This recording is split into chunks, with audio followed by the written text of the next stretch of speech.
جب قدرت تمہیں تمہاری من چاہی چیز سے دور رکھتی ہے یا پھر ایسا ہوتا ہے کہ تمہیں دے کر واپس لے لیا جاتا ہے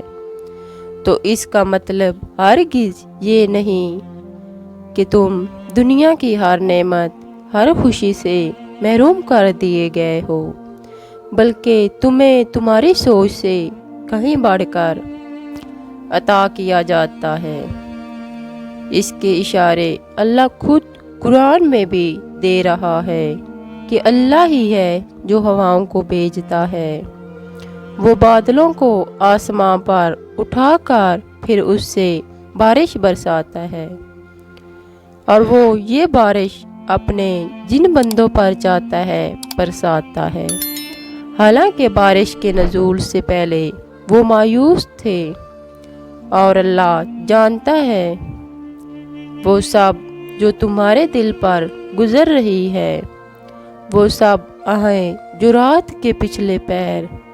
تمہیں سونے نہیں دیتی اور کہیں اندر بہت کہرام مچائے رکھتی ہے، اور تمہارا صبر وہ اللہ ضائع نہیں کرے گا، بس تم اس کی رضا میں راضی ہو جاؤ۔ رسول اللہ صلی اللہ علیہ وآلہ وسلم نے فرمایا، اگر تم کسی چیز کو پسند کرتے ہو تو اسے رمضان میں اللہ تعالیٰ سے دعاؤں میں زیادہ مانگو،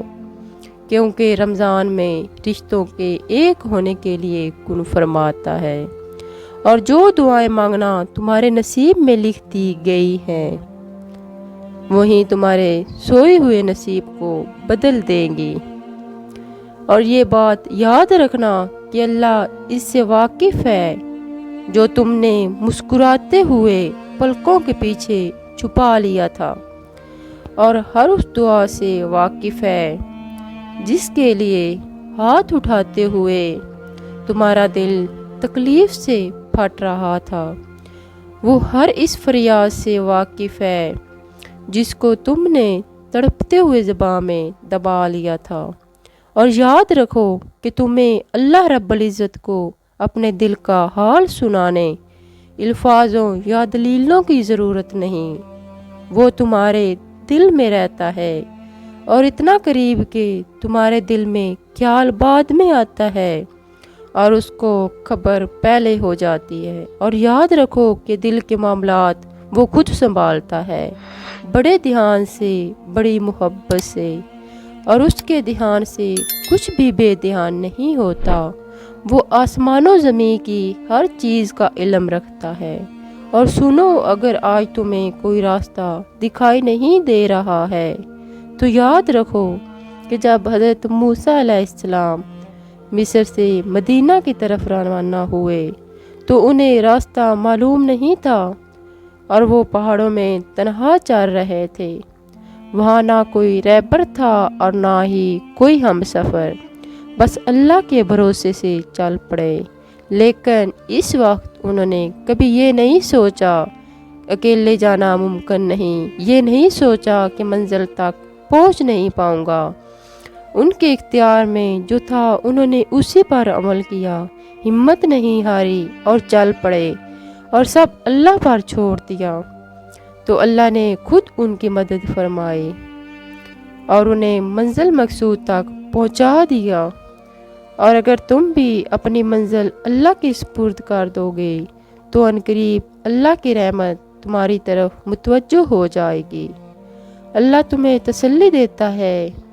کہ غم نہ کھاؤ، امید نہ ہارو، بے شک مشکلوں کے طوفان میں اللہ کی مدد زیادہ قریب ہے۔ اور کیا تم جانتے ہو کہ اللہ تمہاری ناممکن دعاؤں کو قبول کب کرتا ہے؟ تو سنو، جو اللہ کی رضا کے لیے سب کچھ چھوڑنا یا اپنانا سیکھ لیتا ہے تو وہ رحیم ذات خود اس کی زندگی میں ایک خوبصورت اور بہترین موڑ لاتا ہے۔ اور جان رکھو کہ غم انسان کو کمزور کرنے کے لیے نہیں بھیجا جاتا، یہ غم تمہیں سکھانے آتا ہے، یہ غم تمہیں جینے کا ہنر سکھاتا ہے۔ اس غم کے باعث بہت خوبصورتی سے ٹوٹے ہوئے دل اللہ سے جڑ جاتے ہیں۔ غم نہ ہوتا تو انسان باغی ہو جاتا۔ یہ غم جب انسان کے دل کو چھوتا ہے تو اس کے دل سے غرور نکل جاتا ہے اور تکبر کی موت واقع ہوتی ہے، اور تمہارے دل میں یہ احساس پیدا ہوتا ہے کہ کوئی تو ہے جو نظام ہستی چلا رہا ہے، اور یاد رکھو کہ کچھ دیر ہی صحیح مگر صبر کا معجزہ تمہیں ضرور ملے گا۔ اور جانتے ہو کہ زندگی میں معجزات آخر کب ہوتے ہیں؟ تو جان رکھو کہ جب تم دنیا چھوڑ کر اس عظیم ذات پر کامل یقین رکھ کر صرف اس کے سامنے جھکنا شروع کر دیتے ہو، تو جان لو